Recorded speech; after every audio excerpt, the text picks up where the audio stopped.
Well, my interest stemmed from a personal experience that we had as homeowners here in Montgomery Hills. There was a 1-acre tract of land behind us. A developer, he decided to take down all the trees and put 6 houses and a road on an acre of land, and so that got the neighborhood stirred up about the loss of the woods behind us. What that told us was that there were some gaps in the existing forest conservation law.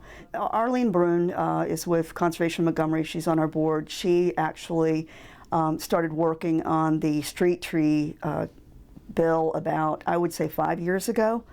And around the same time frame, the county executive's office started working on an urban canopy bill. You were so passionate about seeing these bills through that you took time out of your life to make sure that the loose ends were tied up and it got through. Talk a little bit about that.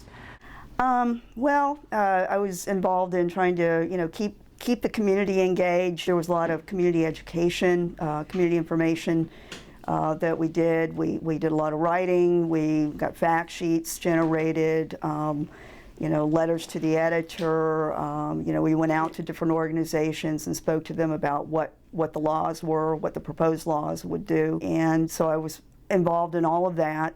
A lot of this was, all of it was weekends and nights. A lot of the speaking to groups was at night, because of civic associations usually will meet in the evening. So it really took a lot of time out of my personal life. So you must have an awful lot of passion for this issue. In fact, as I've read and as I know, you took a month leave from your job to see these measures through. Why did you feel that this was so important?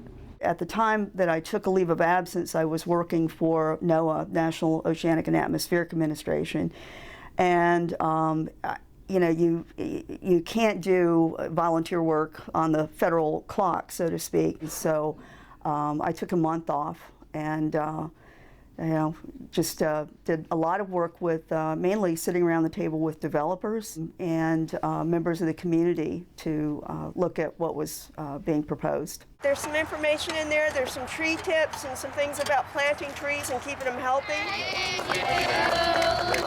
What was it about this issue that made you feel that this was something you had to do?